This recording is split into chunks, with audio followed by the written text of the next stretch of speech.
Pour ceux qui viennent de nous rejoindre, bonjour et bienvenue. Je me présente, Pascal Arnaud d'Ixel Group, et suis ravie de vous accueillir pour ce web séminaire d'1 heure qui portera sur la démarche de Transfoline. Pour le confort de tous, les micros et les haut-parleurs de vos ordinateurs sont coupés. Seuls les intervenants auront la parole. Vous pourrez toutefois poser vos questions tout au long de la session via le module de questions situé en bas de votre écran. Cette séance sera animée par Bertrand Sénéchal, PDG d'Ixel Group. Au cours de ce web séminaire d'1 heure, Bertrand vous expliquera comment déployer et réussir une démarche de transformation Lean. En préambule, quelques mots sur Ixel Group. Créé en 1988, Ixel est un cabinet de conseil et formation spécialisé dans l'amélioration des performances. Depuis 27 ans, nous accompagnons les entreprises dans leur démarche d'excellence opérationnelle et plaçons le développement des compétences en Lean et Six Sigma au centre de nos préoccupations. Bertrand, je te passe la main. Bonne séance à tous. J'espère que la qualité du son est suffisamment bonne. Rendez-vous à 10h45 pour la séance de questions-réponses. Bertrand, c'est à toi. Eh bien, bonjour à tous.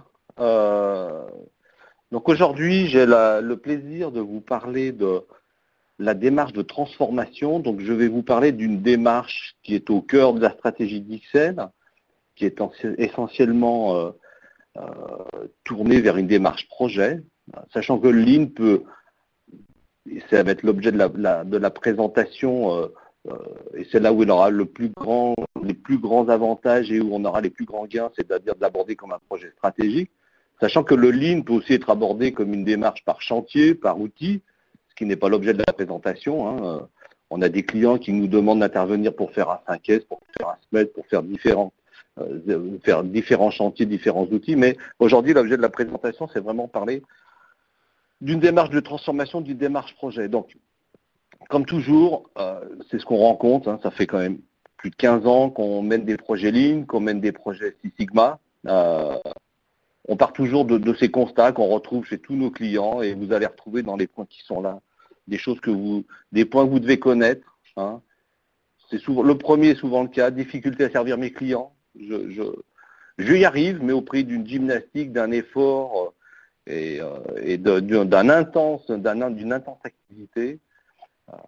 Tout ça, ça génère aussi souvent beaucoup d'insatisfaction parce que de devoir travailler 8-10 heures par jour ou de devoir recruter des gens, de devoir prendre des intérimaires qui ne sont pas forcément habitués, qui ne connaissent pas les standards. Donc ça génère de l'insatisfaction en interne. Et puis, forcément, un client qui n'est pas servi dans les temps va aussi se manifester.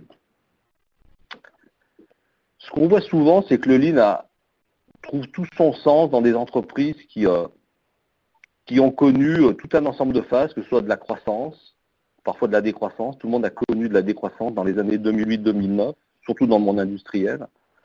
L'acquisition, c'est toujours une étape qui, bien sûr, permet à l'entreprise de changer, de trouver de nouveaux marchés, de grandir, etc. Mais l'acquisition d'entreprise, ça amène quand même beaucoup de dysfonctionnements. Donc, les process qui fonctionnaient auparavant ne fonctionnent plus, l'organisation n'est plus forcément adaptée. Comme je dis toujours, le tuyau, il a toujours la même dimension, mais quelque part, ce qu'on doit faire passer dedans, on n'y arrive plus. Les indicateurs, malgré tous les efforts qui sont faits, quand je parle d'indicateurs, ça peut être des indicateurs de TRS, ça peut être tout un ensemble d'indicateurs, et bien sûr, en finale, ce chiffre d'affaires, c'est la marge, c'est le BFR.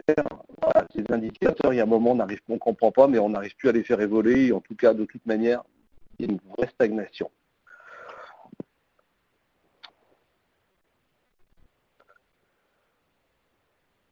Ah, j'ai un petit souci, voilà. Donc nous, ce qu'on sait, parce que depuis 15 ans qu'on rencontre des entreprises, c'est qu'il n'y a pas une entreprise qui n'a pas ce qu'on appelle des immenses potentiels, ou en tout cas des gains qui sont juste extraordinaires. C'est bien sûr de la productivité. Alors, la productivité, ça peut prendre beaucoup de facettes. On y reviendra après.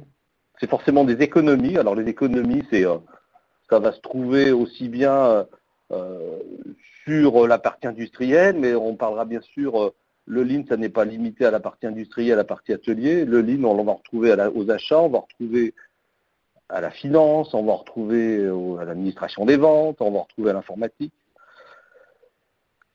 vous verrez que dans cette présentation, je n'aborde jamais les mots organisation parce que la démarche Lean n'est pas une démarche d'organisation. L'organisation sera une conséquence du travail qui sera fait. Bien évidemment, tous les projets Lean, à un moment, il y a une question d'organisation.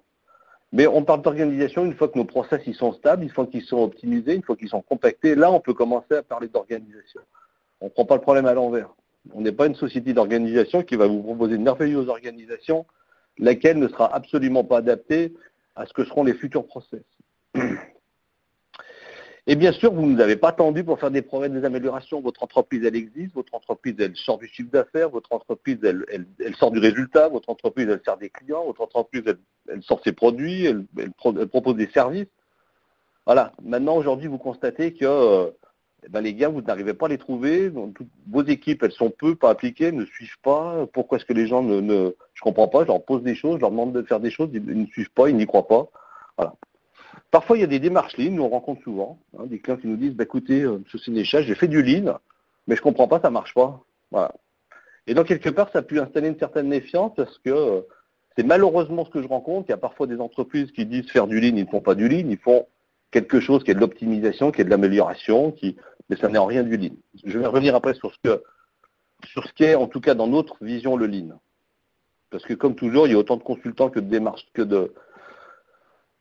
d'explications de ce qu'est le Lean. Donc nous, notre vision du Lean, elle est extrêmement simple. L'objectif du Lean, c'est de mettre une entreprise dans ce qu'on appelle l'amélioration continue. Alors encore un mot magique. Qu'est-ce que c'est que l'amélioration continue? C'est simplement d'avoir une entreprise qui a la culture de la performance et qui est capable de piloter sa performance. Qui sait où elle en est, qui sait ce qu'elle a fait hier, qui sait ce qu'elle fera demain, et qui sait où elle en est, et qui sait mesurer les écarts. Et la deuxième chose qui est absolument essentielle, c'est qu'il n'y a pas de démarche Lean sans impliquer les individus, sans embarquer tout le monde dans le projet. Vous ne ferez pas du Lean si les instructions viennent d'en haut en disant merci de respecter ce que je vous ai écrit sur une note interne. Ça c'est très très bien, ça marche, mais ça marche une semaine. Donc c'est vraiment important, cette vision de se dire je veux mettre mon entreprise dans une dynamique de pilotage de sa performance en embarquant tout le monde. Donc comme toujours, qu'est-ce que c'est que le Lean? Je ne vais pas vous apprendre grand-chose, mais c'est quand même important qu'on partage et que on soit en phase sur la façon dont on aborde les choses. La première chose, c'est tourner vers le client, Lean. Déterminer ce qui crée ou pas de la valeur pour le client. Le Lean, un des premiers objectifs, si ce n'est le premier, c'est tourner vers le client. La deuxième chose, c'est comme toujours, c'est rechercher les gaspillages. C'est tout ce qu'on a appelé l'NVA, les non-valeurs ajoutées. Donc c'est la chasse à ces fameux gaspillages. Comme toujours, impliquer les gens. Et après, on y reviendra après, c'est faire du Lean, c'est identifier les étapes d'un projet. Et ça, ça sera l'objet de la présentation. Et puis la dernière chose, c'est comme toujours, c'est l'écoulement des flux. Comme on dit, c'est compacter les flux, travailler sur ces temps de traversée. Temps de traversée, c'est réduire, et que ce soit un flux de production, un flux de service, réduire ces fameux temps de traversée, et puis passer de cette fameuse logique du flux poussé au flux tiré. Alors, c'est une démarche qui demande un peu de technicité et qui a une certaine complexité, mais c'est quelque part l'objectif final d'une démarche Lean, c'est de passer dans un flux tiré. Quelque part, je produis, que ce soit des produits de pièces, de machines ou de services, à la demande client. Chose importante, c'est les petits points qui sont en dessous, et c'est un petit peu la chose qui nous parfois, ce qu'on rencontre, en tout cas qui ne nous plaît pas, c'est que de penser que le Lean, c'est une opportunité de réduire des coûts très rapidement. Bien sûr qu'on réduit les coûts, mais de voir ça comme une démarche cost-killing, ou de l'aborder uniquement, exclusivement comme une boîte à outils, et bien sûr, c'est souvent le cas sans associer les gens, forcément le projet, il ne va pas mal se passer, il va se passer des choses, il y a des choses qui vont s'améliorer, on va faire quelques gains par-ci, on va faire quelques gains par-là, on va améliorer un niveau de production, on va améliorer... on va réduire les temps je sais pas, de recrutement, voilà. Mais qu'est-ce qui se passe? C'est que le projet il va s'éteindre tout doucement, et parce qu'il n'y aura pas de motivation, les gens ne seront pas impliqués, puis quelque part on ne va absolument pas voir où on va. Quels sont les objectifs? Qu'est-ce qui fait que je suis satisfait? Qu'est-ce qui fait que mon projet, je suis vraiment dans une dynamique d'amélioration? Faire un chantier 5S, je considère un peu brutalement, j'ai envie de dire, faire un chantier 5S, c'est pas faire du Lean. Faire un chantier 5S, c'est améliorer la situation dans un service et de le rendre plus clair, plus visible, de travailler sur les gaspillages, mais ça n'est en rien de démarche. Faire un chantier 5S, pourquoi est-ce que je fais un chantier 5S? Quels sont mes objectifs? Où est-ce que j'ai envie d'aller? Et pourquoi je fais ça? Chose importante, ce sont des valeurs qu'on partage absolument avec tous nos clients, et c'est vraiment tourné vers les hommes, c'est d'intégrer ces valeurs, c'est écouter, respecter ses collaborateurs. Les gens qui savent quels sont les problèmes, ce sont les gens qui sont sur le terrain, c'est les gens qui vivent l'activité tous les jours. Ce sont ces gens-là qui connaissent les problèmes. Bien sûr que le management, on imagine, on suppose, moi je suis patron d'une entreprise, je ne sais pas toujours ce qui se passe chez moi, les gens qui sont le plus à même de savoir ce qui se passe, ce sont les gens qui sont sur le terrain. Et donc c'est pareil dans toutes les entreprises. Il faut apprendre à utiliser toutes les capacités de ses collaborateurs. Quand on commence à les mettre autour d'une table et qu'ils commencent à partager, échanger, dire quels sont leurs problèmes, bah oui, on utilise leurs capacités, on utilise leurs connaissances, on utilise leur intelligence. De ce fait, vous donnerez de l'autorité et de la responsabilité à tout le monde. C'est extrêmement important, les gens vont se dire, tiens, on me demande l'indigne, donc je commence à comprendre à quoi je sers dans cette belle chaîne de valeur dans l'entreprise. Après le management, vous verrez, il a une importance fondamentale, même si on s'appuie beaucoup sur les gens de terrain, bah, c'est le management qui fait en sorte que tout ce système, toute cette démarche, elle sera pérenne, qu'elle aura du sens et qu'elle durera. Donc le management a un rôle absolument primordial là-dedans. Et puis derrière, il faut piloter tout ça. Donc une entreprise lean, il faut que je respecte absolument le timing. Donc, de temps en temps, je regarderai maman, sinon Pascal va me sauter dessus. Il y a 4 grandes dimensions dans ce qu'on peut appeler une entreprise lean. Il y a la partie flux, donc forcément, c'est toujours la partie, en tout cas, c'est celle qu'on voit en premier. On se dit, tiens, je vais travailler sur des flux, mais il n'y a pas que ça dans le lean. Hein, mais le flux, bien sûr, c'est important. Donc, on travaille sur les gaspillages, on travaille sur les espaces, voilà, le fameux flux tiré. Voilà. Faire un flux tiré, c'est mettre en place des Kanban, c'est pas la chose la plus simple au monde. Et puis, on ne peut pas en mettre partout, on ne peut pas en faire sur 100% d'une chaîne. Il y a un endroit où on peut le faire. Il y a des métiers qui s'y prêtent, il y a des process qui s'y prêtent. Maintenant, de notre expérience, il y a toujours une partie des flux qu'on peut passer en tiré. Donc ça, la partie flux, bien sûr, c'est la partie la plus visible, surtout dans une usine où les choses sont visibles. Maintenant, d'optimiser un flux service, un flux achat, voilà, c'est une autre démarche, mais quelque part, les choses restent un peu les mêmes. Il y a un gros travail sur les postes, donc sur la partie, on va parler d'ergonomie, on va parler de conditions de travail. C'est là où quelque part on arrive à bien emmener, comme je dis, embarquer l'ensemble des gens. Les gens de terrain, quand ils commencent à voir que le projet, on leur pose des questions, ils sont concernés, ce sont les gens les plus faciles à emmener. En tout cas, ça a été extrêmement facile d'emmener les gens de terrain à partir du moment où on les motive à travers tout ça. On va mettre en place des standards. Les 2 derniers points, c'est la partie équipe, donc c'est toute la partie transversalité et la partie management. Le Lean a grand avantage, c'est qu'il va faire exploser toutes les problématiques de stylo, toutes les problématiques d'entreprise qui, comme toujours, je suis très très bon dans mon service et s'il y a des problèmes, allez voir plutôt en amont, allez voir en aval, parce que chez moi tout va bien. Voilà. Donc on peut très bien être très très bon de façon unitaire dans un service, par contre dans la transversalité, on n'est absolument pas bon. Et donc le Lean, il a ce grand intérêt qui va permettre de travailler cette synchronisation, comme on dit, synchroniser des équipes qui quelque part ne parlent jamais.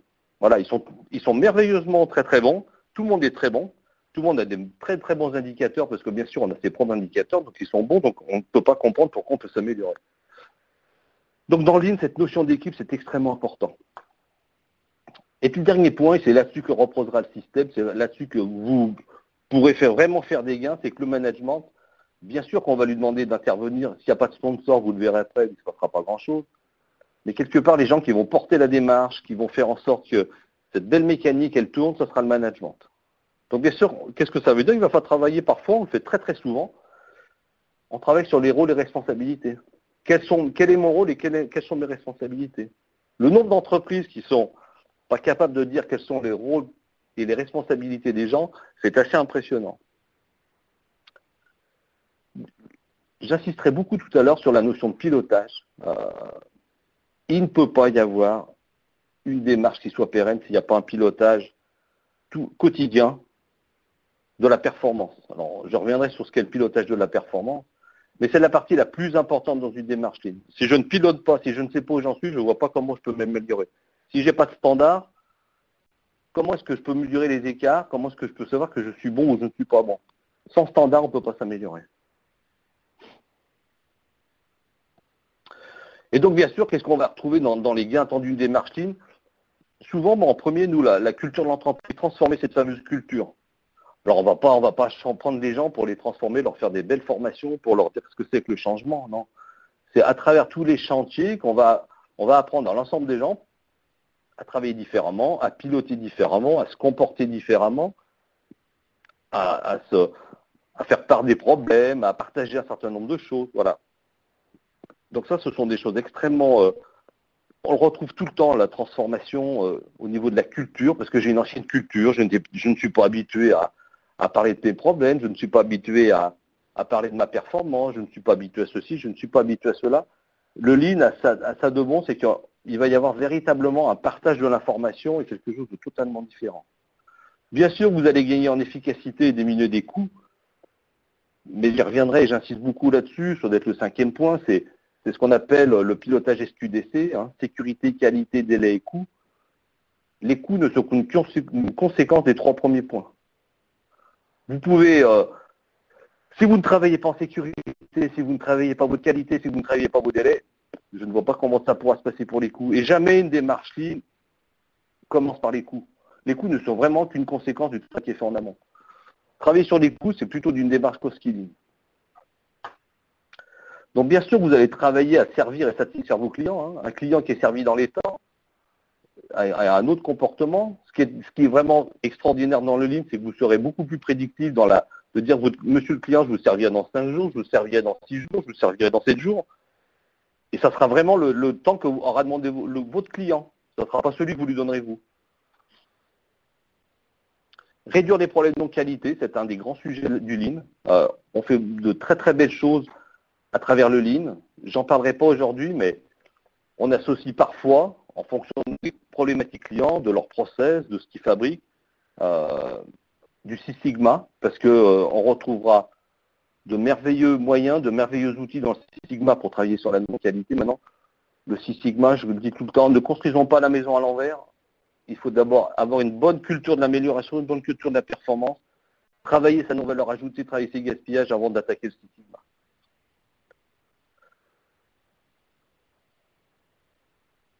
Et donc le dernier point, c'est que le Lean, vous embarquez tout le monde. Vous n'embarquez pas tout le monde, vous n'aurez jamais une démarche qui sera pérenne. Jamais. C'est impossible. Qu'est-ce qu'il faut faire? Il faut définir ses objectifs, ses ambitions. Qu'est-ce que j'ai envie de faire? Qu'est-ce que j'ai envie d'améliorer? Je veux réduire mes stocks, je veux améliorer les process ceci, je veux réduire des temps de traversée, je veux réduire ce... Voilà. Quels sont mes objectifs? Qu'est-ce qui fera que dans 6 mois ou 1 an après avoir attaqué le projet, quand je me retourne, est-ce que je pourrais constater, est-ce que je pourrais dire, oui, j'ai fait du bon boulot. J'ai vraiment amélioré la situation. Donc, sans ces choses-là, c'est ce que je dis, on fait du Lean pour faire du Lean. Pourquoi pas? Pourquoi pas? Je suis société de conseil, vous me demandez de faire du Lean, je fais du Lean. Si on veut vraiment faire des gains, il faut se définir des objectifs. Ça fait vraiment intégralement partie des choses qu'on fait avec nos clients. Il faut avoir cette vision court et moyen terme, parce que le Lean a comme intérêt d'obtenir des résultats très court terme, mais il faut avoir cette vision moyen, voire long terme. J'insisterai beaucoup sur la roadmap, c'est-à-dire j'ai une situation telle qu'elle est aujourd'hui, j'ai envie de l'améliorer, donc je me projette à 6 mois, 1 an, et entre les deux, qu'est-ce qui va se passer pour arriver à atteindre les objectifs? Donc quelle est cette fameuse roadmap, quelle est cette fameuse feuille de route qui va me permettre d'atteindre mes objectifs? Et le dernier point, c'est essentiel, hein, le métier d'XL, c'est d'améliorer la situation des clients, d'améliorer les performances. Donc ça, c'est une exigence très très forte que j'ai auprès de l'ensemble de mes consultants, c'est je veux savoir quels sont les progrès, quels sont les gains qui sont réalisés chez nos clients. On fait pas, encore une fois, on ne fait pas du Lean pour faire du Lean parce que ça fait joli. On fait du Lean parce que ça va vraiment améliorer certaines choses. Alors c'est sûr qu'on ne mesure pas les gains sur l'aspect culturel. Par contre, ce sont des choses qui contribuent à atteindre tous ces objectifs. Donc les 2 derniers points sont importants, c'est aucune réussite de ce genre de problème, de ce genre de projet ne peut se faire sans l'engagement au plus haut niveau de l'entreprise. S'il n'y a pas de sponsoring fort de la direction générale ou de la présidence, généralement, ça ne fait pas grand-chose. Et bien sûr, il faut que ce sponsoring fort, cette dynamique, cette volonté d'avancer, elle soit alors relayée, et ça c'est vraiment le travail en interne, dans l'ensemble des services. Donc ça veut dire quoi? Ça veut dire beaucoup de communication. Et ça, j'y reviendrai. Donc ces éléments-là, j'ai passé un peu de temps dessus, mais c'est extrêmement important. Il n'y a pas de projet Lean si on n'a pas défini ses objectifs, si on ne partage pas un certain nombre de valeurs là-dessus. Et donc, bien sûr, comme toujours, je veux me lancer dans un projet. Ça me paraît bien compliqué. J'ai beaucoup de services, il y a des problèmes partout. J'ai des gens qui se plaignent, des dysfonctionnements, j'en connais plein. Mais je m'y prends comment, hein? Je commence par quoi? Je commence par les achats, je commence par la finance, je commence par la supply chain, je commence par mettre en place un système de pilotage, je commence à faire des 5S, je fais du SMED. Je commence par quoi? Et puis bien sûr, vous voyez, j'ai commencé à employer des termes un peu barbares, hein, mais quel outil j'utilise? Quelle démarche? Et forcément, quand je fais du Lean, c'est surtout si vous êtes accompagné par une société de conseil, oui, il y a un coût. Il y a un coût qui est lié à la société de conseil, il y a un coût en interne, hein, vous allez mobiliser des ressources, vous allez peut-être devoir faire quelques petits investissements. Souvent, ce qu'on demande aux clients, c'est d'acheter des tableaux blancs, mais parfois, ça peut aller acheter d'autres investissements. Donc, comme toute société qui se respecte, quand vous investissez, vous avez envie de savoir qu'est-ce que vous aurez comme ROI. Et puis, les deux derniers points sont vraiment importants, c'est on ne fait pas cette démarche, comme je dis toujours, pour faire bien, pour faire joli, parce qu'on m'a demandé de le faire.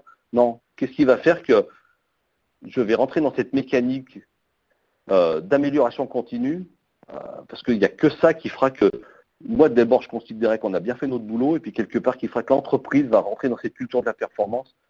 Et puis au milieu de ces projets, bien sûr, il y a toujours, comme tout projet, que ce soit un projet informatique ou tout type de projet, il y aura des résistances, ou en tout cas des gens qui vont peut-être pas s'y retrouver, ou qui vont grincer, qui vont être peut-être un peu, qui vont résister plus fort que d'autres. Et donc, qu'est-ce que ça veut dire? Ça veut dire accompagner le changement. Mais on n'accompagne pas le changement en le décrétant ou en faisant des belles formations de conduite du changement. Vous verrez comment les choses se font. Donc, je redis un peu dans ce Bertrand, slide. excuse-moi, quelques participants nous signalent que le son est parfois entrecoupé. Est-ce que tu pourrais vérifier ta connexion son et peut-être approcher le micro sans le manger Sans le manger. Bon. Voilà, merci. Je fais le maximum. C'est peut-être parce que je parle trop fort. Donc, une démarche n'a de sens que à travers un sponsoring fort de la direction.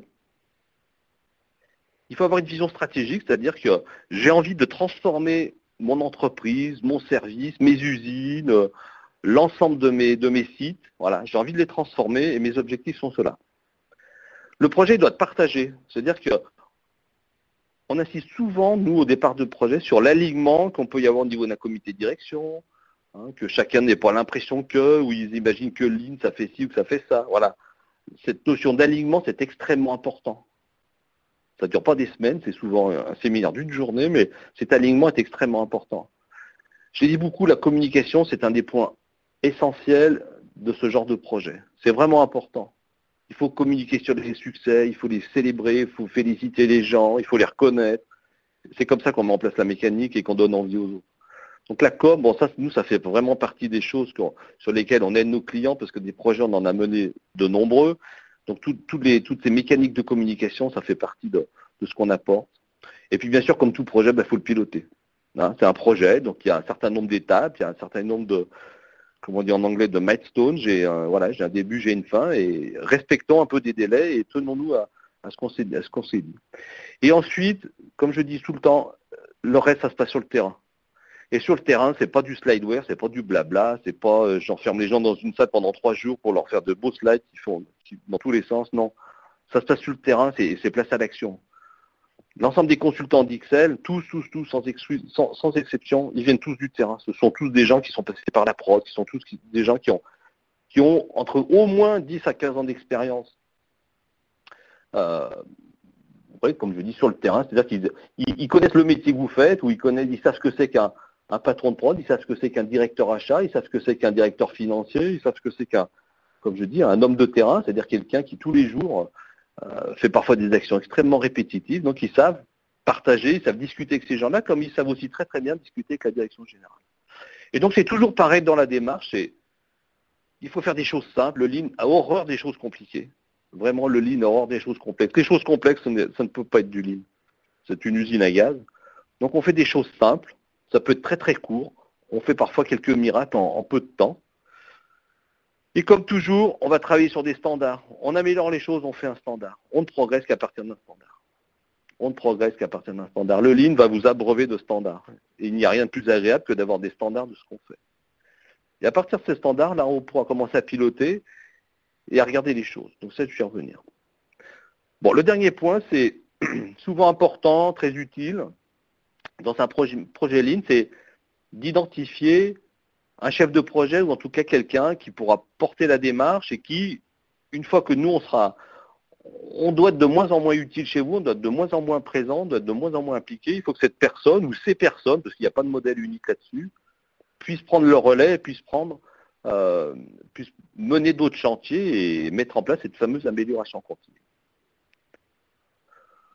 Donc il y a schématiquement, alors ça c'est très schématique, mais l'ensemble des projets se passe comme ça. Quand je dis que c'est très schématique, c'est que il y a certaines phases qui sont parfois un peu plus courtes, un peu plus longues selon la complexité de l'entreprise, sa taille, la culture, voilà, il y a un certain nombre de choses, mais tous les projets se déroulent toujours de la même manière, toujours. La première étape, et c'est vraiment une étape, c'est l'étape cruciale, c'est où là on va réussir 70% du projet, c'est ce qu'on appelle le diagnostic de performance. Donc je ferai un zoom là-dessus. Donc toujours pareil, c'est un diagnostic, c'est ma situation factuelle. Voilà, je pars de ça. Et quand je dis une situation factuelle, c'est je ne vais pas me contenter de quelqu'un qui va me dire mon TRS est de 30%. Non, ça c'est très bien. Vous n'avez pas besoin de moi, ou vous n'avez pas besoin d'XL pour savoir que le TRS est de 30%. Moi, je veux le vérifier, je veux le contrôler. Je veux qu'on le partage, je veux qu'on soit d'accord sur la façon dont on le calcule. Et souvent, malheureusement, quand on s'aperçoit, c'est quelqu'un qui me dit qu'il a un TRS de 30%, il est parfois bien inférieur.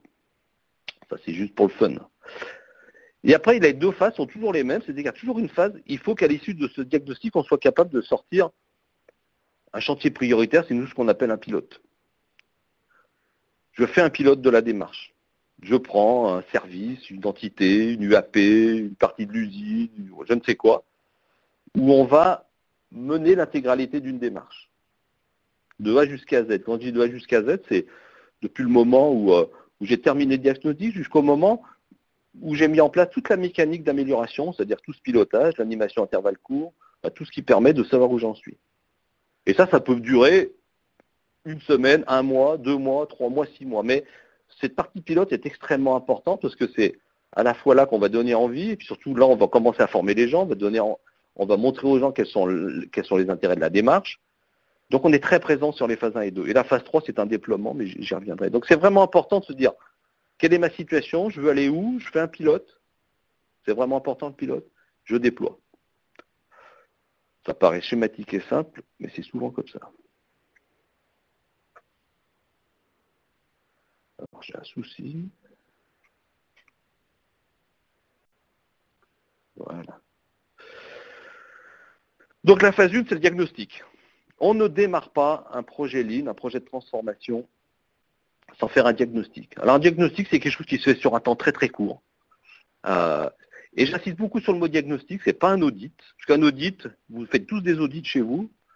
Et quand vous faites un audit, vous devez forcément être le plus beau, le plus fort et les meilleurs. Hein. Quand je fais un audit ISO, c'est pour avoir ma certification d'issue. Quand on fait un diagnostic, c'est une situation factuelle et on n'est pas là pour dire vous êtes bon, vous n'êtes pas bon. Non, c'est factuellement, voilà quelle est ma situation. Voilà comment j'opère, voilà comment je fonctionne. Je reviendrai après sur le zoom. Donc ça, ce mot diagnostic, c'est vraiment important.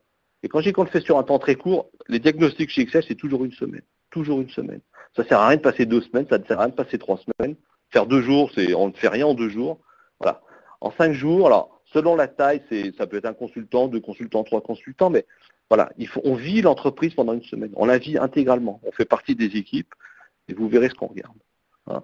Donc le diagnostic, il y aura la partie communication, bien sûr, parce qu'on ne va pas arriver dans une entreprise en disant bonjour, le lundi matin à 8h, disant bonjour, voilà, je vais me promener dans l'entreprise. Donc tout ça, ça se prépare et donc il y a toute cette partie communication.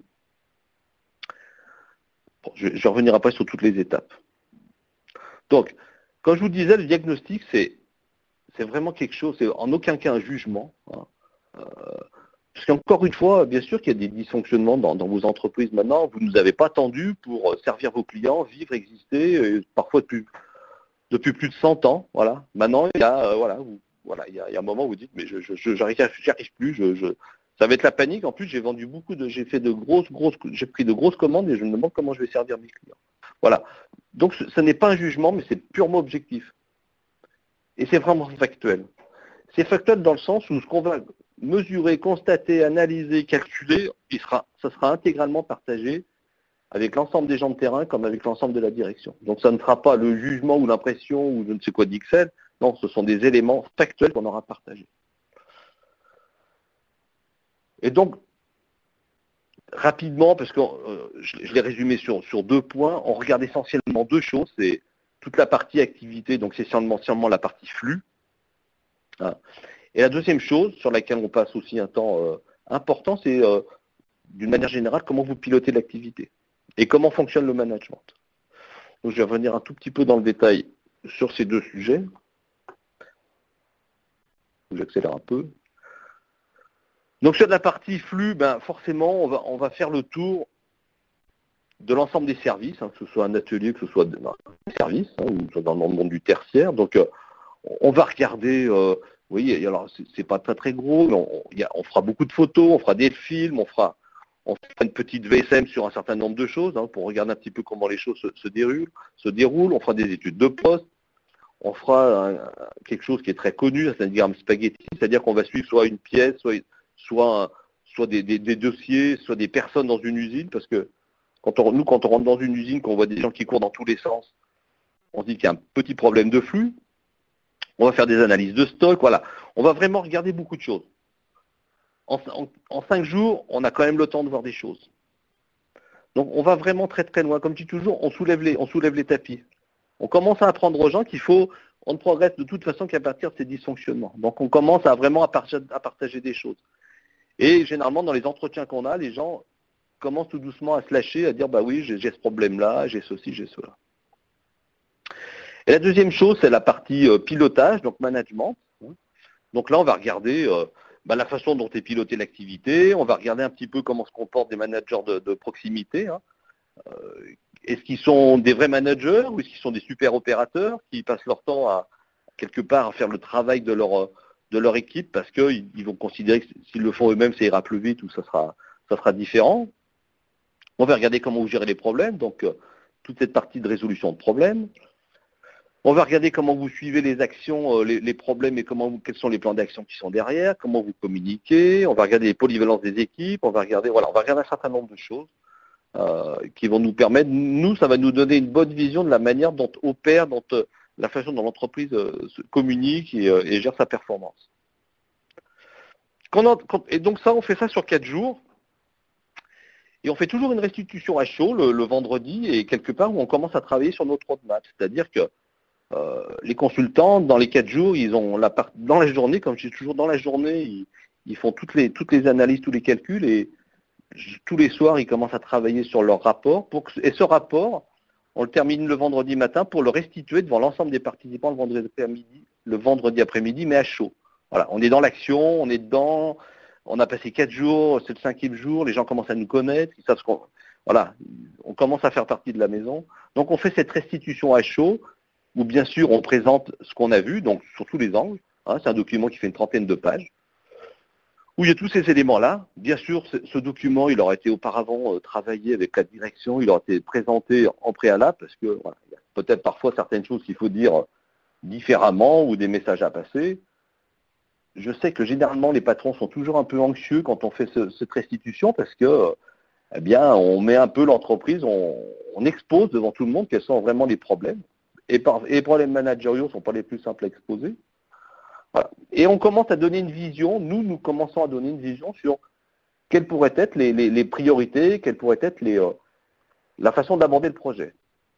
Et généralement, la roadmap, elle se fait la semaine suivante, parce que ça se fait pas en 30 secondes, une roadmap. C'est quelque chose que nous, on prépare dans notre coin, et après, on passe une journée entière avec les personnes pour travailler vraiment sur j'en suis là, quels sont vos objectifs, qu'est-ce que vous voulez faire, qu'est-ce qui fera que dans un an, vous pourrez dire merci à XL de nous avoir aidé à faire ça, voilà. Qu'est-ce qui ferait que vous serez satisfait? Et on travaille sur cette fameuse roadmap, donc c'est ni plus ni moins qu'une gestion de projet avec des priorités, avec du timing, avec quel est l'investissement, quels sont les temps que passe XL, de quelles personnes on a besoin dans l'atelier, qu'est-ce qu'il faut mobiliser, est-ce qu'il faut arrêter ceci, est-ce qu'il faut arrêter la prod, est-ce qu'il faut arrêter de travailler. Bon. On travaille vraiment là-dessus. Donc ce diagnostic, c'est vraiment la première brique du projet de transformation. Ne pas faire de diagnostic, c'est construire sur des bases qui ne sont pas fiables, c'est construire sur des bases qui ne sont pas solides. En tout cas, c'est de travailler sur des impressions ou me dire je pense que, j'imagine que, ou de se contenter de ce qu'on a pu apercevoir de loin ou entendre, comme je dis tout le temps, c'est pas professionnel. Donc la phase 2, quand on a fait notre diagnostic, on a fait notre roadmap, dans la roadmap, première chose, c'est le projet pilote. Donc ce projet pilote, c'est quelque chose qu'on choisit soigneusement avec vous, c'est-à-dire qu'il faut trouver à la fois des gens qui sont parfois motivés. C'est quand même mieux d'avoir sur le premier chantier qu'on ait des gens qui ont envie de sortir super résultats, parce que quelque part, ça donnera envie aux collègues. Voilà, ce choix est extrêmement judicieux. Et là, on commence à parler d'outils. Jusqu'à présent, je ne vous ai pas parlé d'outils. Quand on aura fait la roadmap, peut-être que le premier chantier qu'on lancera sur le pilote, ça sera un 5S. Moi, j'ai beaucoup de clients qui me disent, moi, M. Sénéchal, je fais du Lean depuis longtemps parce que je fais des 5S. Et je leur dis toujours la même chose, c'est pourquoi faites-vous un 5S? Pour quel objectif? On a des clients sur lesquels on leur explique que de faire un 5S, ça ne sert strictement à rien. Parce que leur flux, comme on dit toujours, ils ont un flux qui génère lui-même ces dysfonctionnements, comme je dis, le bazar. Donc ça ne sert strictement à rien de faire du 5S. Il faut peut-être travailler sur d'autres sujets. Et c'est en ça que le diagnostic et la roadmap va nous aider. Souvent, des projets, on les commence par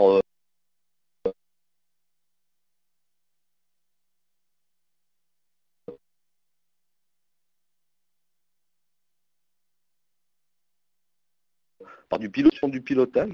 On m'entend plus?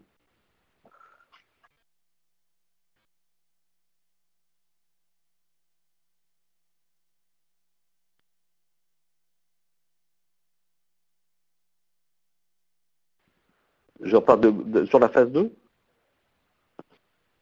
Voilà, là on t'entend à nouveau, donc essaie de ne pas bouger parce que ça crée des perturbations. Je suis trop agité. Voilà, donc on reprend peut-être pour la phase 2 pour que tout le monde puisse suivre. Merci. Pas de son. Ah, c'est OK. Bon. Donc je disais, sur la phase 2, c'est le chantier pilote sur lesquels là on commence à travailler sur des outils. Donc et des outils, il y en a, comme je dis, il y a autant d'outils qu'il y a de journées dans l'année. Donc quel est le bon outil par rapport à ma problématique, hein? Et ce que je disais, je pense que tout le monde ne m'a pas entendu, c'est que nombre de clients me disent, mais nous on fait du Lean parce qu'on fait du 5S. Mais faire du 5S, ce n'est pas du Lean. Et puis encore une fois, pourquoi faire du 5S? Comme je disais, je crois que vous ne m'entendiez pas, il y a des flux chez nos clients qui, de toute manière, comme on dit, c'est anti-flux, hein, c'est-à-dire que c'est le flux lui-même qui génère le dysfonctionnement et, excusez-moi le terme, mais le bazar. Donc ça ne sert à rien de faire du 5S parce que vous pourrez faire un 5S et puis 3 mois après, vous pourrez recommencer, ou un mois après. Donc c'est en ça que le diagnostic est extrêmement important pour définir les priorités et par quoi on commence. C'est essentiel dans une démarche Lean de ce chantier pilote de ne pas se rater. C'est-à-dire qu'il faut que ce chantier pilote soit un succès et quelque part qu'il ancre la démarche dans l'entreprise. Et le choix de ce chantier est vraiment primordial. Et ça, c'est que le diagnostic qui peut nous le dire. Parce que dans une entreprise qui est vaste, qui a beaucoup de services, nous, on va pouvoir voir quelles seront les priorités et à quel endroit il faut attaquer le projet Lean. Et par quoi on va le commencer. Et comme toujours, on retrouvera toujours les mêmes choses dans ce projet. On va faire des chantiers. Les chantiers vont permettre de définir des standards. Non, je connais peu d'entreprises qui n'ont pas fait de Lean, qui ont vraiment des standards. En tout cas, c'est vraiment un élément primordial. Et on va vous apprendre à caler ses progrès, parce que c'est bien de progresser, c'est bien de faire des efforts, c'est bien de s'améliorer. Maintenant, si on ne cale pas ces améliorations, comme toujours, vous allez partir en marche arrière. Voilà. Et ça ne peut se caler, je crois que c'est le slide d'après, que parce qu'on va mettre en place une animation et qu'on va mettre en place du pilotage et de la transversalité et de la synchronisation. Alors après, en fonction de vos souhaits, de ce que vous voulez faire, c'est des choses qu'on fait assez souvent, c'est de créer une boîte à outils. Quelque part, ce sont des standards d'amélioration au sein de votre entreprise. Vous pourrez avoir un standard pour tout ce qui est animation, vous pourrez avoir un standard pour tout ce qui est management visuel, Vous pourrez mettre en place des standards pour faire des 5S. 5S, on va en faire un, on va en faire deux avec vous. Après, vous devez être capable de les reproduire. Faire des SMED, faire un SMED, c'est de la technique, c'est de la méthodologie, mais on en fait un avec vous, vous êtes capable de le reproduire. Si vous devez en faire une quinzaine sur l'entreprise, j'ai pas de problème à faire les 15 SMED avec vous. C'est pas du tout l'objectif. Il faut que vous soyez capable, que vous soyez autonome de le faire. Et puis la phrase en dessous est importante, c'est-à-dire que quand on travaille avec les gens de terrain, quand on leur demande, ce sont les fameux chantiers Kaizen, quand on leur demande de mettre en avant quels sont les dysfonctionnements, et puis une fois qu'ils ont noté ça, c'est de dire, ok, maintenant que on est bien d'accord, on partage ça, mais qu'est-ce que vous proposez comme solution? Les solutions qui sont proposées, ce sont les gens de terrain qui les proposent et qui derrière les mettent en œuvre. Ils ne vont pas venir vous voir une semaine ou 2 semaines après pour vous dire, chef, ce que j'ai mis en œuvre, ça ne me convient pas. Donc quelque part, les gens sont acteurs de leur propre changement, et c'est que comme ça qu'on peut, comme je dis, accompagner le changement. Ça n'est pas en le décrétant, ça serait merveilleux, mais ça ne marche pas, ou ça n'est pas en faisant des belles formations sur la conduite du changement qu'on y arrivera. C'est parce qu'on va mettre les gens dans l'action, on va les mettre face à leurs problèmes et trouver leurs propres solutions, et surtout les mettre en œuvre. C'est en ça qu'on est des gens de terrain. Donc, ce petit aparté sur le pilotage, c'est vraiment la chose la plus importante dans une démarche Lean. Vous pouvez faire autant de chantiers que vous voulez, vous pouvez faire autant de chantiers SMED, vous pouvez faire autant de chantiers de je ne sais quelle nature.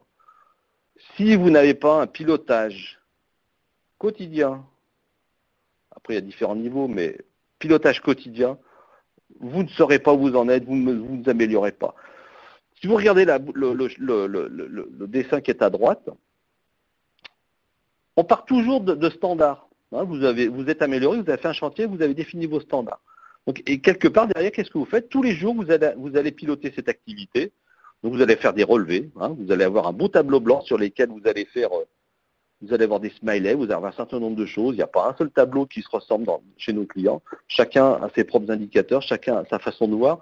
Mais ce qui est important, c'est de le faire tous les jours. Et quand on dit que l'animation est à 8h le matin, c'est pas à 8h02 ni à 7h58, c'est à 8h. Et ça dure 5 minutes, on est debout et on écoute et on partage. Donc quand vous allez faire ce pilotage, vous allez mesurer des écarts par rapport à vos standards. Ces écarts, vous allez les suivre, ce qu'on peut appeler des problèmes. Il y a des problèmes qui sont simples, qui seront traités sur le terrain tout de suite.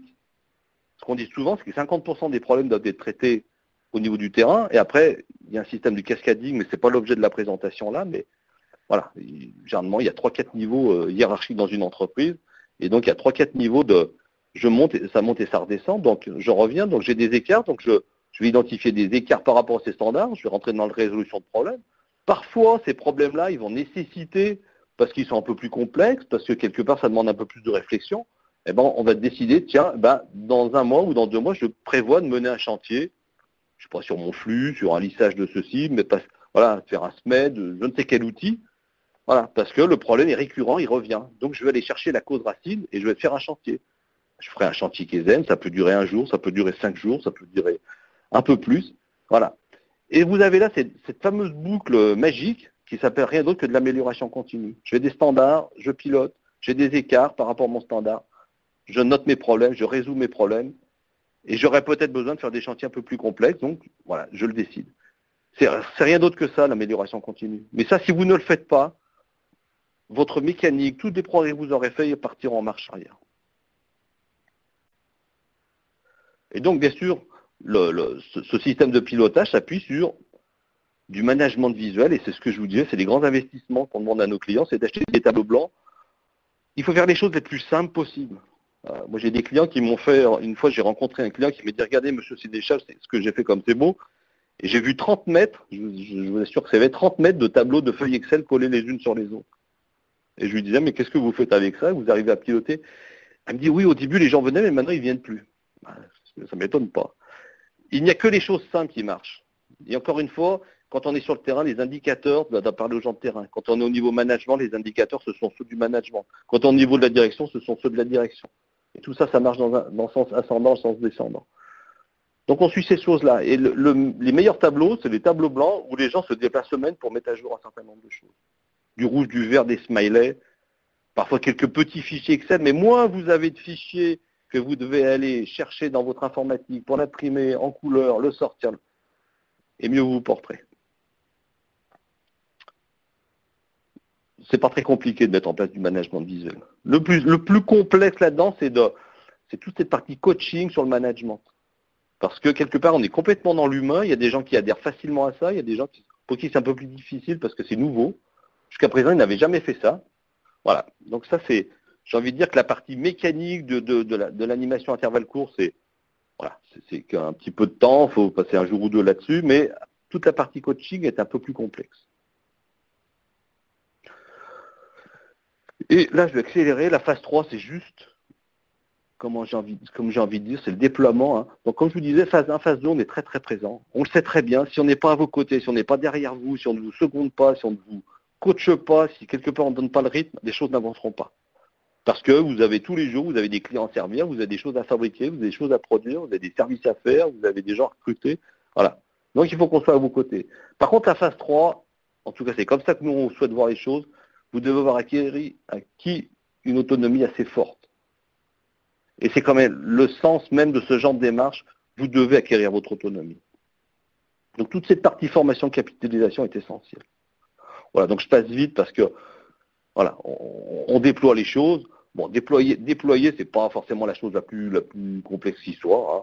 Il faut généraliser un certain nombre de choses. Si vous avez travaillé en amont sur votre boîte à outils, vous aurez déjà un début de standard, donc ça a du sens. Et après, là, on commence à rentrer. Là, on peut rentrer sur des choses un tout petit peu plus complexes. Hein. Là, on peut parler d'organisation. Alors, là, on a écrit organisation industrielle, mais c'est l'organisation d'une manière générale. Là, on peut parler d'organisation. On a compacté ces processus, ils sont clairs, ils sont identifiés, on a des standards.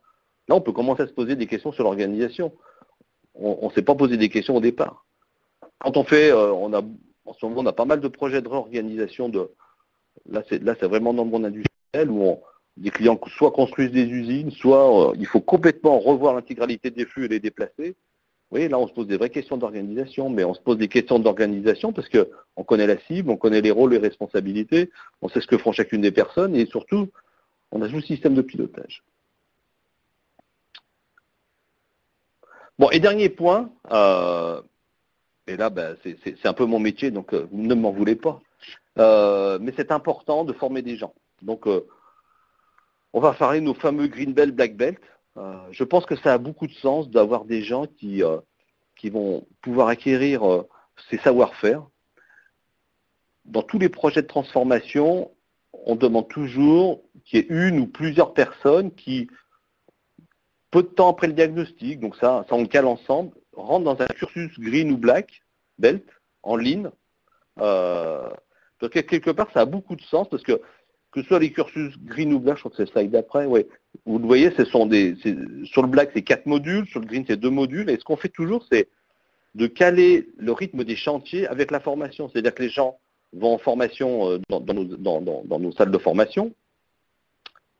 Et ensuite, ils reviennent dans leur entreprise et ils mettent en œuvre ce qu'ils ont appris en formation. Et là, on est vraiment dans quelque chose qui a beaucoup de sens parce que j'ai la partie théorique en formation et je profite des consultants Excel sur mon projet pour pouvoir mettre en œuvre ce que j'ai appris. Et c'est comme ça que, quelque part, on arrive vraiment à former des gens qui seront les futurs référents. Au bout de 4 sessions, avec tous les projets que les gens ont fait, avec tout le transfert de savoir-faire qui se ferait par les consultants, au bout de 4 sessions et plus les projets, on a des gens qui ont quand même une autonomie qui est quand même extrêmement importante, vraiment importante. Alors c'est sûr que de faire une VSM complexe où vous avez 150 produits différents, 30 lignes, bosser en 5-8, etc., oui, ce genre de VSM-là, on n'en fait pas tous les jours, on en fait une ou deux. Dans ça, quelque part, oui, ça, c'est peut-être plus au travail des consultants, en tout cas, qui peuvent vous aider là-dessus, mais vous êtes autonome à 90%. Et ça, c'est vraiment important. Donc voilà, donc je ne vais pas me faire engueuler par Pascal, j'ai presque tenu 45 minutes. Donc, une transformation Lean, c'est la première chose, c'est des objectifs. Si je n'ai pas d'objectif, je fais du Lean pour faire du Lean, donc ça, c'est merveilleux. Hein. Moi, je sais faire, mais voilà, donnez-vous des objectifs. Soyez ambitieux, n'ayez pas peur. Le diag, vraiment, c'est la base. Je fais des chantiers, je fais un pilote, je déploie, j'implique les gens. Si vous n'impliquez pas les gens de terrain, quelque part, oui, vous faites des choses sympathiques, mais votre système, il ne sera jamais pérenne. C'est juste impossible. C'est juste impossible. En tout cas, personne ne va adhérer à une démarche où ils ne sont pas concernés. Et puis la dernière chose, c'est ce fameux mot magique de l'amélioration continue. Mettez-la en place. Maintenant, et je vais peut-être finir là-dessus, une démarche Lean, c'est pas un projet de 3 mois, ni un projet de 6 mois. D'avoir une culture de la performance dans son entreprise, c'est un projet d'au moins 1 an, si ce n'est pas 2. Voilà. Et ça n'est rien de compliqué, c'est juste un peu de rigueur, beaucoup d'énergie, du bon sens. Le Lean, c'est que du bon sens.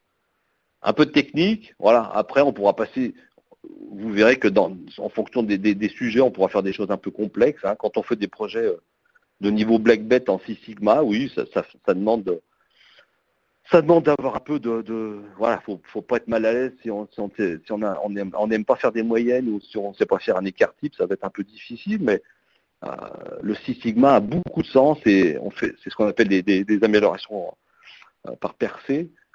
Ça a beaucoup de sens, mais encore une fois, surtout ne construisez pas la maison à l'envers. Commencez par avoir une très bonne culture de la performance, de travailler sur vos gaspillages, votre non-valeur ajoutée. Le Six Sigma, ça sera un merveilleux outil, mais voilà, quand le moment sera venu. Voilà, et je crois que j'en ai terminé en 45 minutes, Pascal. Presque.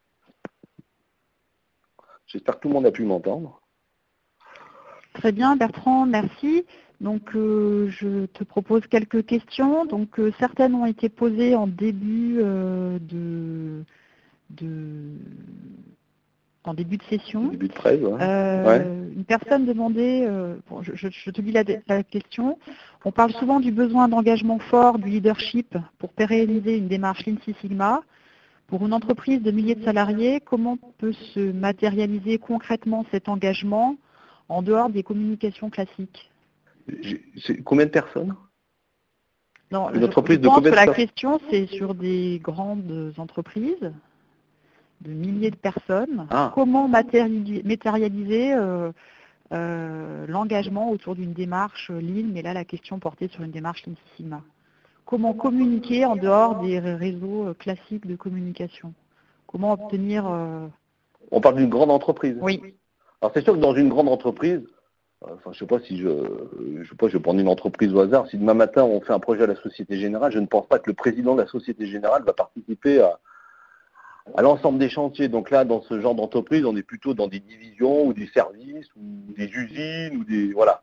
Donc là, j'ai envie de dire, pour moi, le premier sponsor, c'est le patron de ce service ou de cette usine. C'est forcément le sponsor.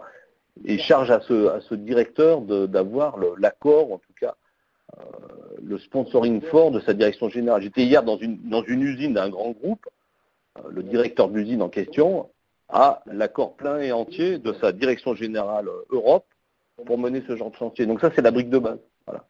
Alors après, on parle d'avoir ce leadership, d'avoir alors on parlait de Lean Six Sigma. Alors, ça me permet juste de faire une aparté. C'est le Lean Six Sigma. Quand on fait du Lean Six Sigma ou du Six Sigma, on travaille sur un processus. Je veux améliorer, ma problématique de qualité ou de variabilité sur tel process. Donc on est vraiment dans une démarche projet, hein, c'est le fameux DMAIC, où on travaille sur un processus. Le Lean, on va embrasser l'ensemble de l'entreprise. Donc, attention de ne pas confondre Lean et Lean Six Sigma. À Lean Six Sigma, on ne va pas résoudre l'ensemble des... En tout cas, on ne fera pas rentrer l'entreprise dans une démarche d'amélioration. Avec le Six Sigma, par contre, on va faire des gains absolument spectaculaires sur certains process. Mais il faut qu'ils s'y prêtent. Il faut qu'il y ait du volume, il faut qu'il y ait de l'activité, et surtout, il faut qu'il y ait des données. Voilà. Alors après, le leadership, comment avoir le leadership d'une direction? Là, j'ai envie de dire, c'est... nous, on y contribue parce que...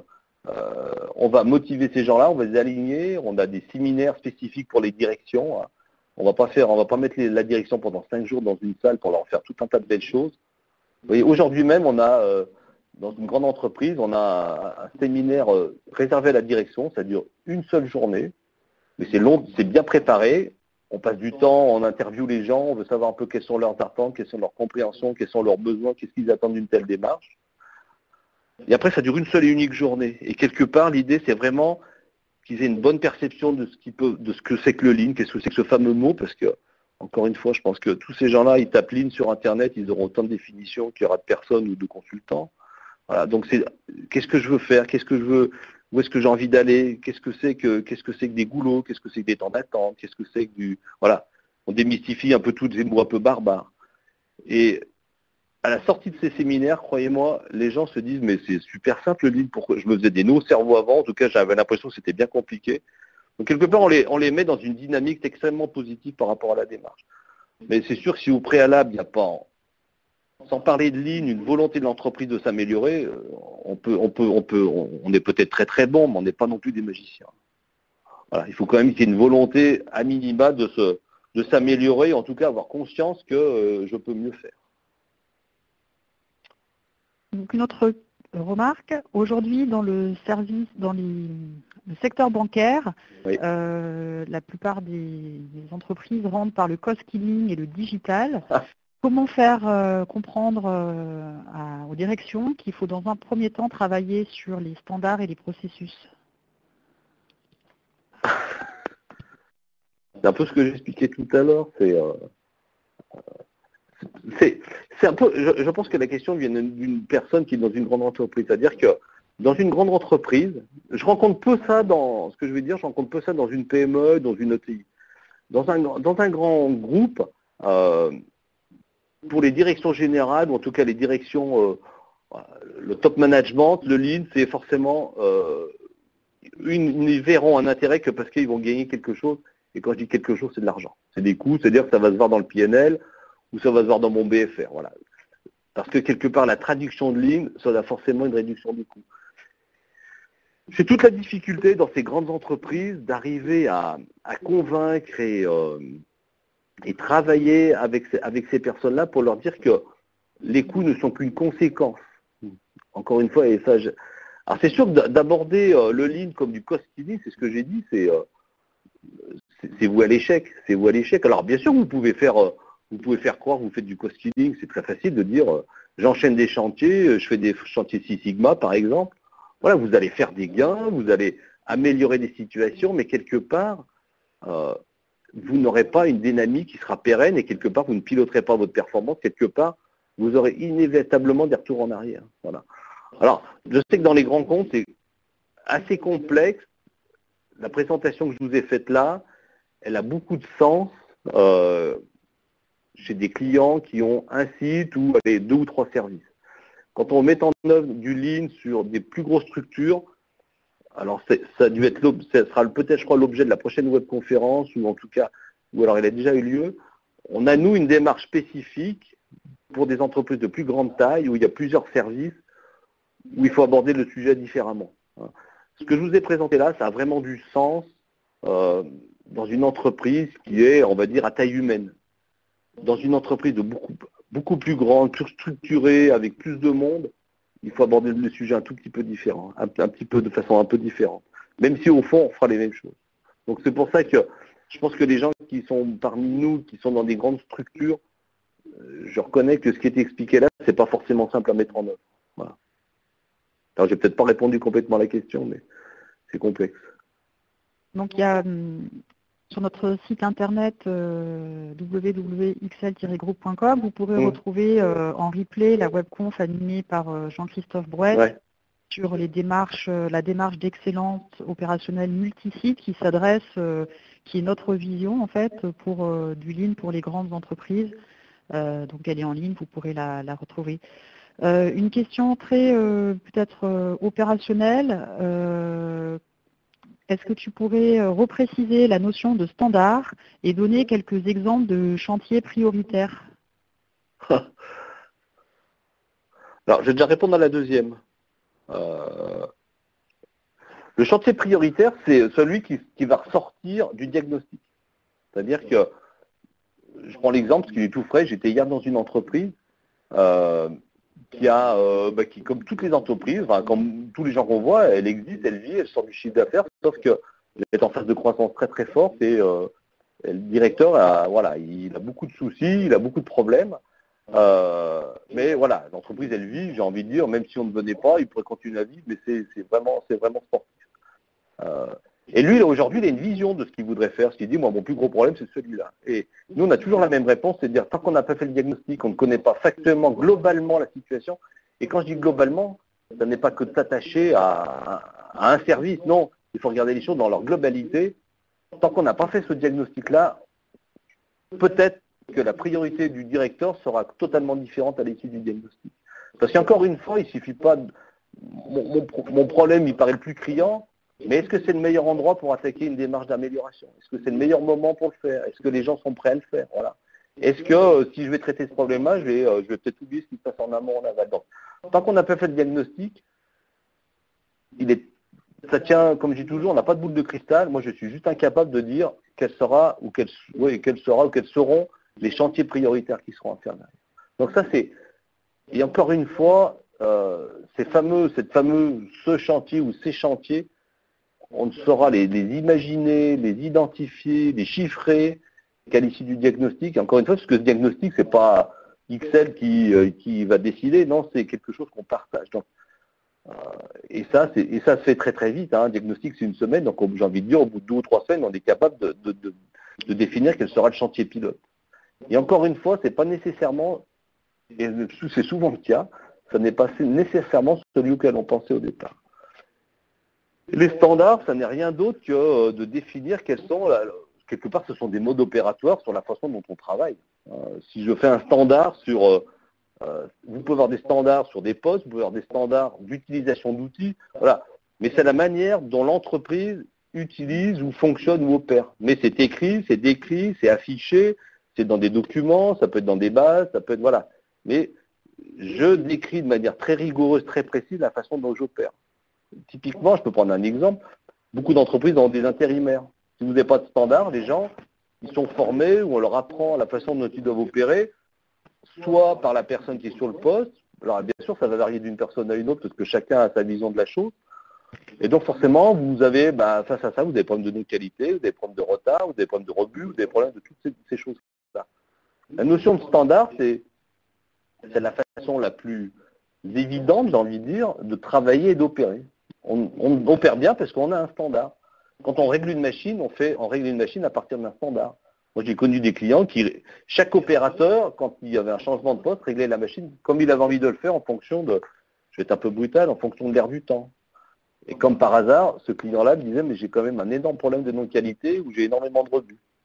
Voilà. Un standard, c'est simplement de décrire la façon dont on travaille, dont on opère, ou la façon dont on mène un chantier aussi.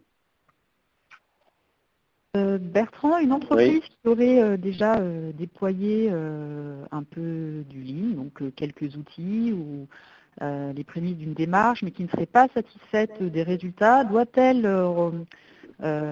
recommencer par un diagnostic? La réponse est oui.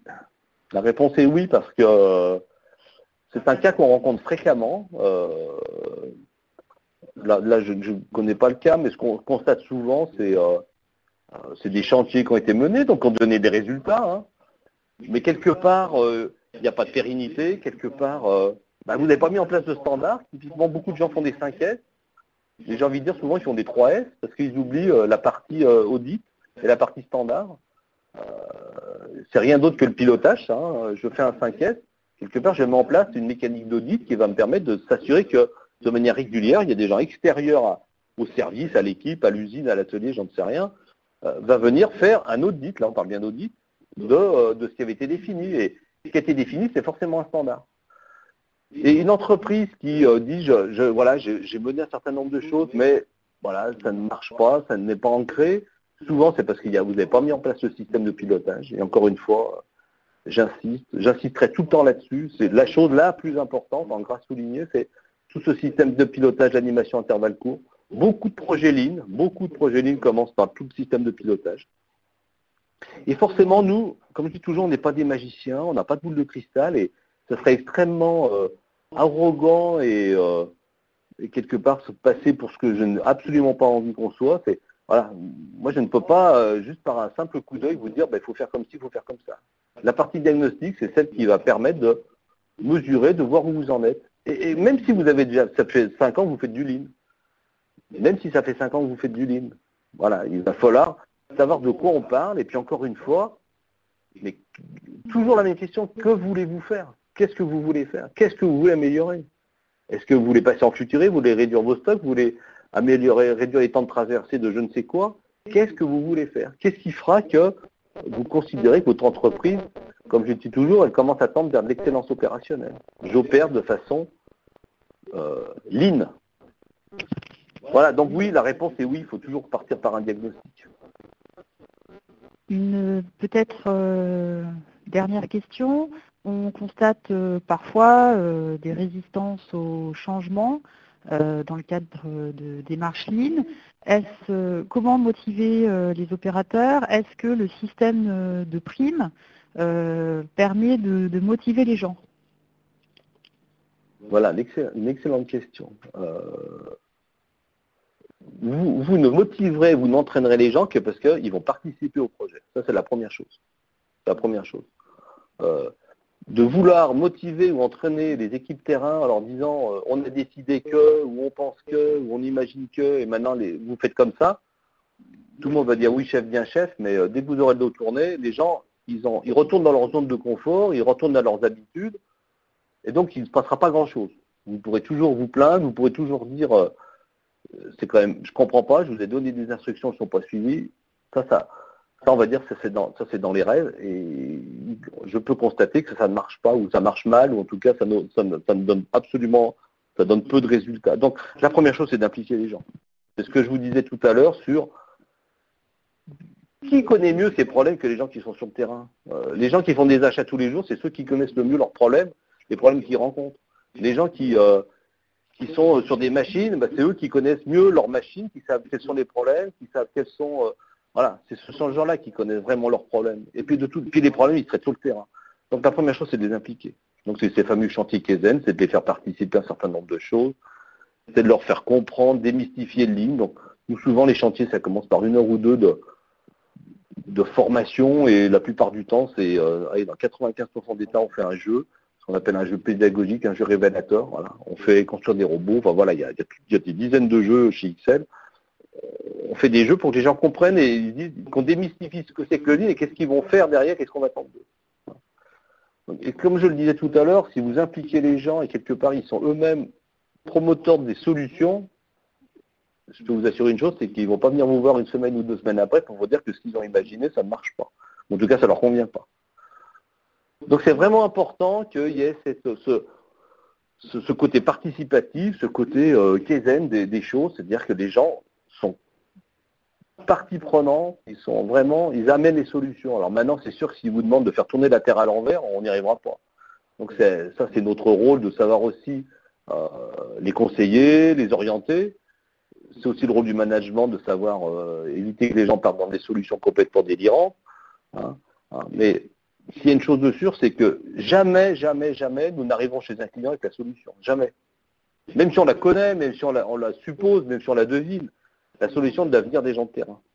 Si moi j'arrive, mes consultants, ils arrivent chez les clients en disant on est les plus beaux, les plus forts, les plus intelligents, la solution, la voilà, je vous la pose sur la table et puis je reviens dans 15 jours pour voir si ça marche, ça c'est vraiment le meilleur moyen que ça se termine, ça se termine pas, ça ne fera strictement rien.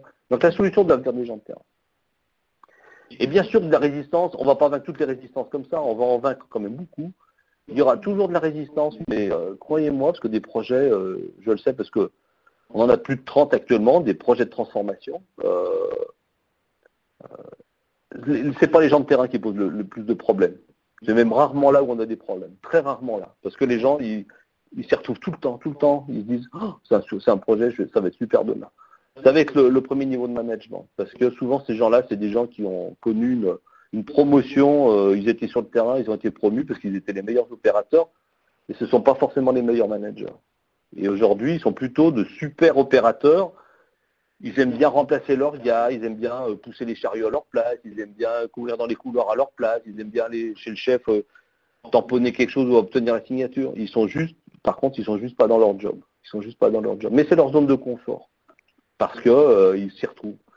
Et quelque part, dans une démarche, on va leur demander d'être un peu plus proactifs, d'anticiper, de piloter, plutôt que de se prendre le plafond sur la tête, ou comme je dis parfois un peu brutalement, de compter les morts, on va leur demander d'être plus dans un rôle de manager, c'est-à-dire j'anticipe, et je pilote, et je partage, et je communique.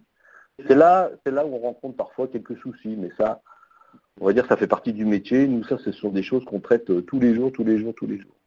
Voilà. Mais ça arrive qu'il y ait des gens qui soient vraiment complètement, totalement, ils ne veulent pas rentrer dans la démarche. Bon, alors après, ça Ce sont des choses qu'on discute avec la direction. Bertrand, merci.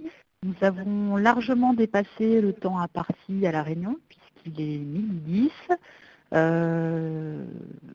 Cette session a été enregistrée, donc vous pourrez la retrouver sur notre site internet www.xl-groupe.com. Merci Bertrand pour cette excellente animation. J'espère qu'elle a répondu à vos interrogations. N'hésitez pas à nous recontacter par mail ou par téléphone.